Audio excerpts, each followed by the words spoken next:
afternoon, everyone. Thank you for tuning in to today's workshop on the 4 stages of housing development, sponsored by LISC, New York.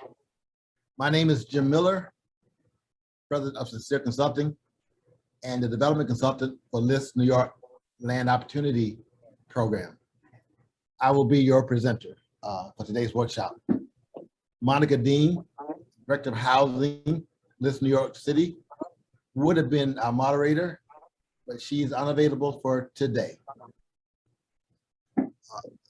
LISC is a national nonprofit community development financial institution, CDFI, that equips underinvested communities with the capital, technical know-how to become places where low and moderate income people can thrive. This flagship New York City office was created in 1980. Over the past 40 years, LISC New York has supported local partners whose services and programs aim to create a more equitable, inclusive, and sustainable New York City. LISC New York City believes that the time has come to forge a future for New York City that eradicates the racial wealth gap for good, protects affordable housing for low and moderate income New Yorkers, and builds pathways of meaningful economic opportunity for all. This is the second in a series of and faith-based organizations with basic knowledge about how to develop affordable housing. The first workshop focused on the legal considerations of developing affordable housing. This workshop focuses on the 4 stages of developing affordable housing. It is designed as a primer and not as a dissertation on the subject. Workshop 3 focuses on financial modeling. We hope these workshops will plant a seed that will encourage you to dig deeper into this issue, since we're all well aware of the dire need for affordable housing.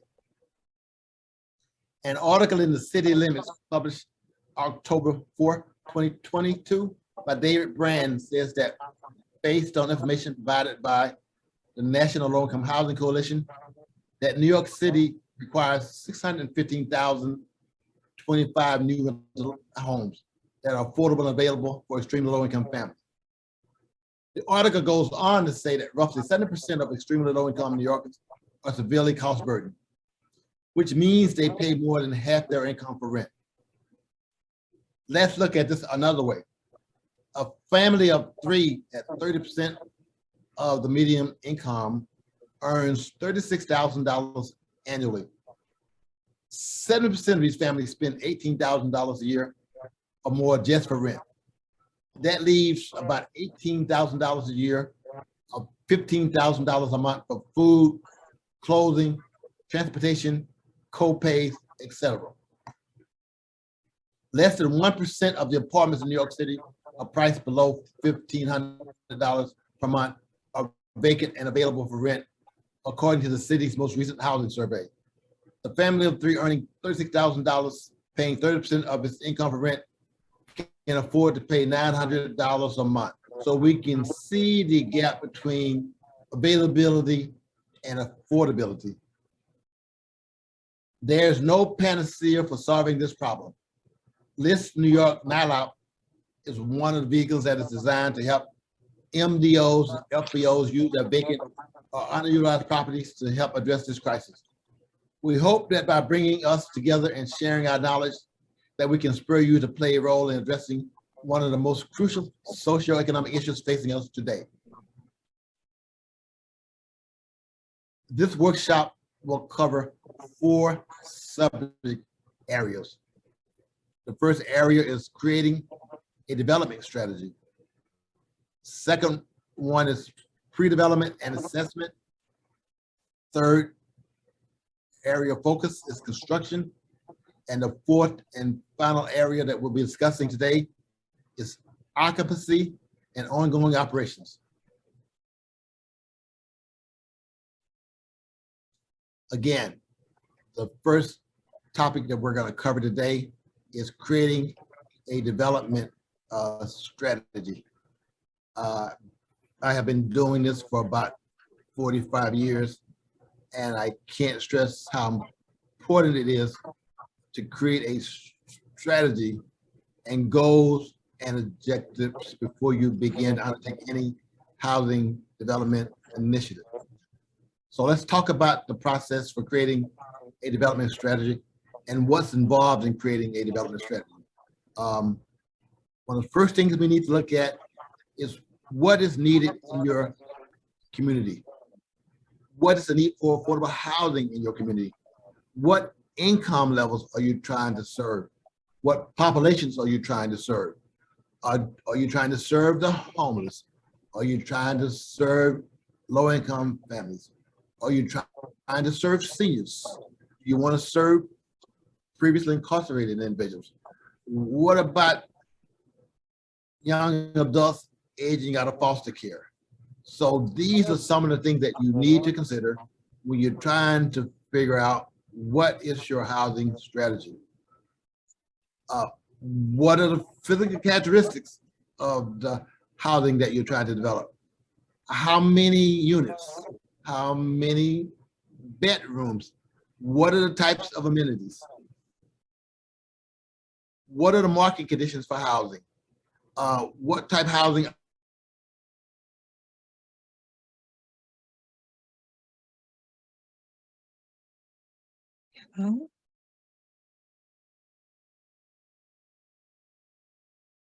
already exists in your market area?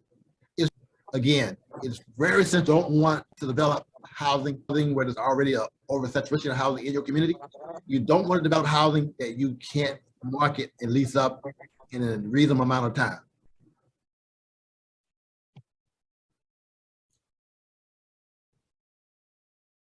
Again, when we talk about the type of housing, we talk about rental housing, owner-occupied housing, family housing, elderly housing. Again, what type of housing is needed and how much of it? Again, this shouldn't be anecdotal. The type of housing that you need should all be driven by quantitative data. And again, you can develop housing that supports many housing needs. You could have multiple needs supported in one development. So it doesn't need to be a single type of housing. It doesn't need to be a single population that you're serving. But again, you need to figure these things out in advance. You need to get input from your stakeholders before you proceed. What type of funding is available? You don't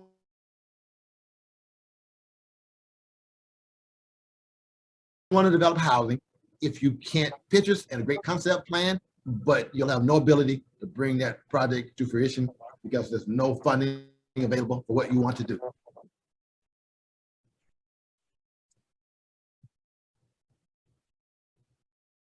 In the early stages of a project, you should focus on due diligence, research, planning. There are going to be many unknowns that could impede your ability to develop your project in a timely and cost-effective manner.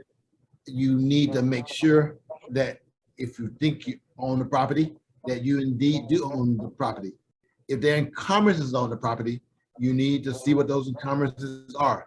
If there are mortgages on the property, you need to make sure that you can get those mortgages released. If there are environmental impediments to the development, you need to ascertain what those environmental impediments are. So all of these impediments that could impede your project, you need to determine what they are so you can come up with a strategy for assessing and abating these issues.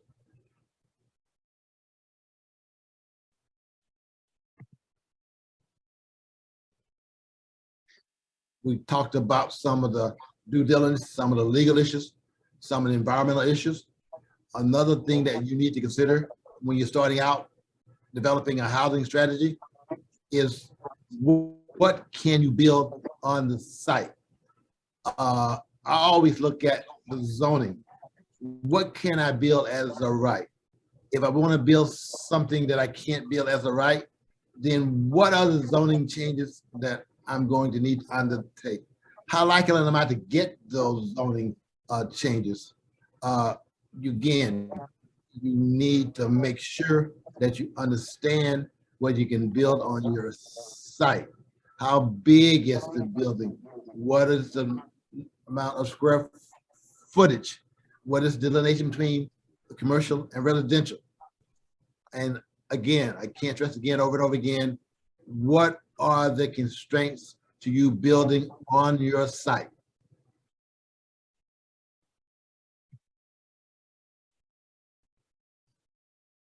When you're undertaking an evaluation of what you can build on your site, you want to look at local and state regulations that govern your site. You want to look at and develop a conceptual site design, and you want to do a preliminary feasibility analysis.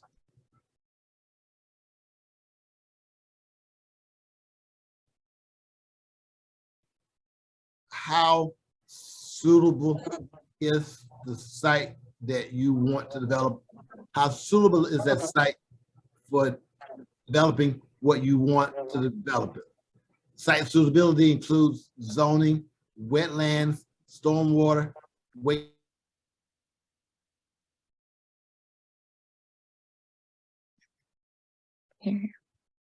wastewater, all what you can build, how large it can be, how many units it can be. It will determine if the site is feasible in and of itself.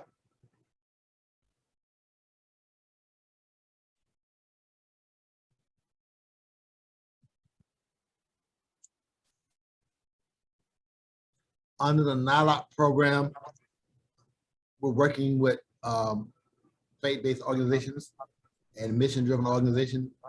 And the way that program works is that we select members of a cohort, and then we work with those members of the cohort to get them the technical and financial capability they need to develop their concept plan. And once this concept plan is developed, we help them develop and request for proposals so that they can find a developer partner, and that developer partner can help them bring this project to fruition. But even though we're going to select a developer partner, and the developer partner is going to be an intricate part of this process, we still need to determine as part of this initial feasibility process if this proposed development will work financially.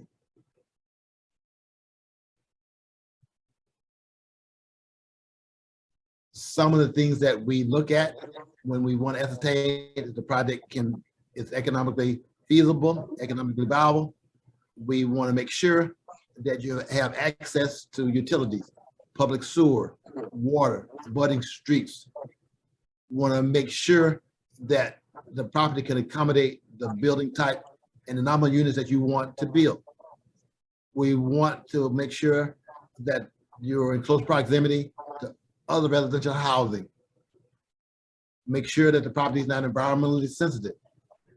We like to be close to public transportation, close to jobs, close to shopping and schools. What are the uses of the abutting properties? And how compatible are they with the uses that you want for your property? Again,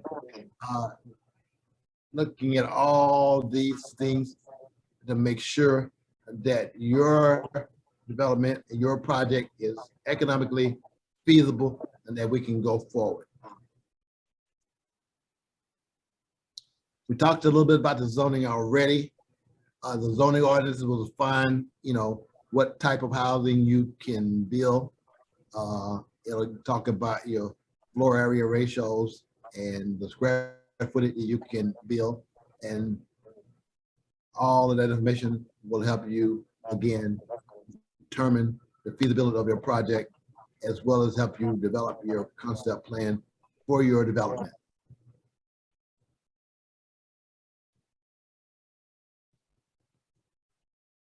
After we talk about the developing a development strategy and determining, ascertaining that the project is feasible, the next step in the 4-step process of the 4 stages of housing development states. Number 2 is the pre-development stage. And part of that pre-development stage is the architectural design stage. And there are 5 stages of the architectural design stages that I like to look at: the schematic design stage, the design development stage, the construction document stage, the bidding stage, and the construction administration stages.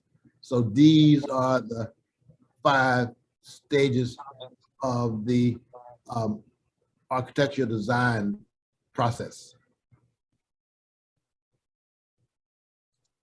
The 3rd stage of the 4 stages of housing development is the construction stage. The construction process includes the following steps: selecting a general contractor or a construction manager at risk, construction oversight once the project begins, project closeout once the project is complete, and the warranty inspections, which usually happen a year after construction is completed. So those are your 4 phases of the construction process. The 4th and final stage of the development process is the lease up and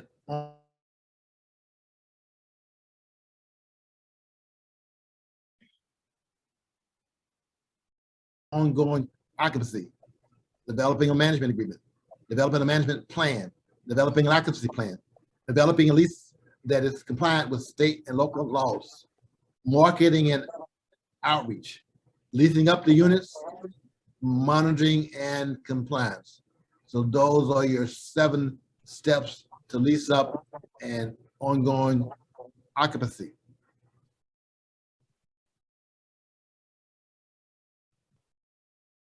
Let's get into a little bit more detail about the lease up and ongoing occupancy process. When you have a lender and an investor, they're going to require that you reach a certain level of occupancy before you can convert from a construction loan to a permanent loan, before you can complete your initial closing. Typically, you need to be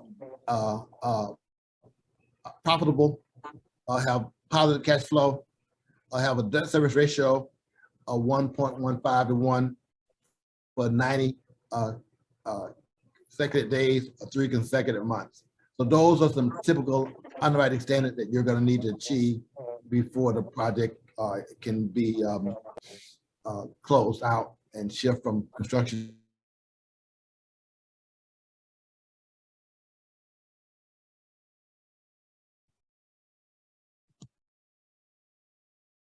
finance, the permanent finance. This break-even level, as we call it, once you achieve those milestones, you can pay back the construction loan.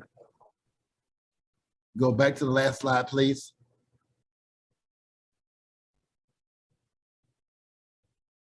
So as I said, once you meet these break-even requirements, you'll be able to pay back the construction lender and convert your construction loan to a permanent loan. Operating within the proposed budget and generating the report that you need for your lenders, your investor, and your owners that are required. These are all part of the lease up and ongoing occupancy process.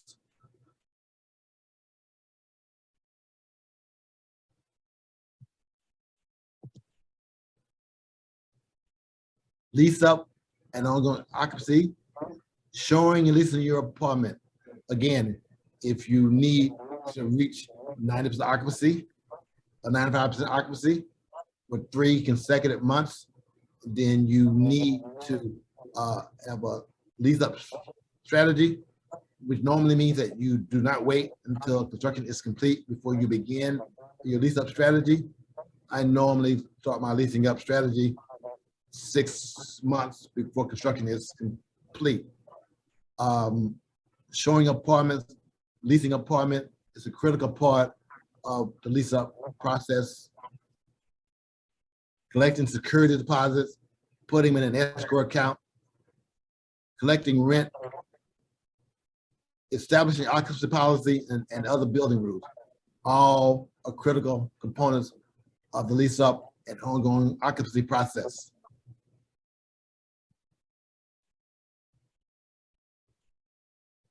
Asset management.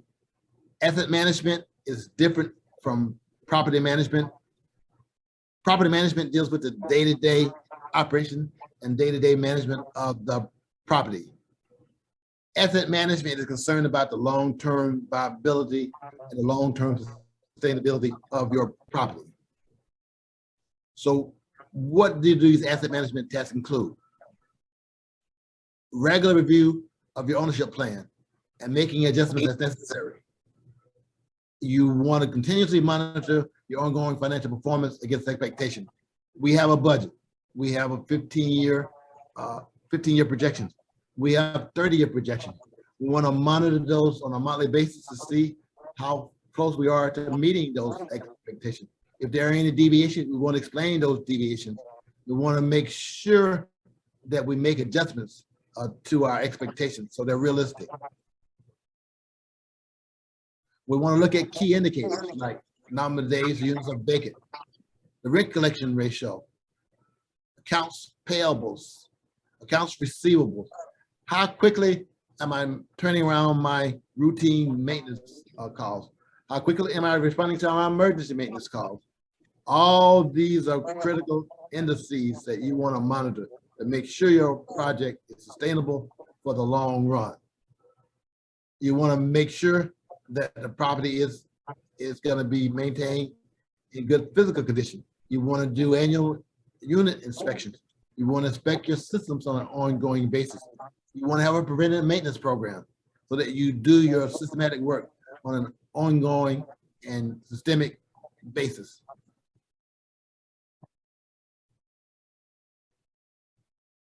Again, ensuring that the property is going to be viable for the long haul. You will have replacement reserves. You need to monitor these replacement reserves to make sure they're adequate. You need to ascertain when there's requests to use these replacement reserves. And you need to make sure that you meet all of the requirements of the lenders and investors and subsidy providers. You need to make sure that you're meeting their requirements of governing the use of these reserves.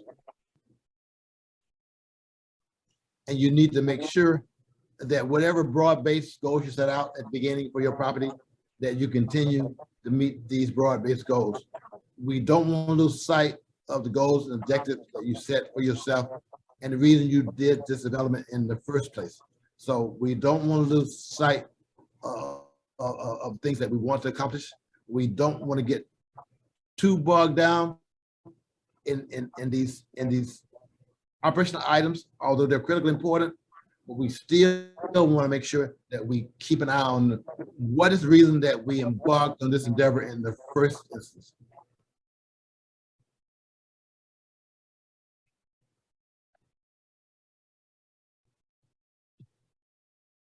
And that brings our workshop number 2 to a closure. I hope we've been able to give you some knowledge that you may not have had. But more importantly, I hope we've been able to stimulate you to want to undertake a housing development initiative that can help us address that huge need for a safe, decent, and affordable housing for low-income families.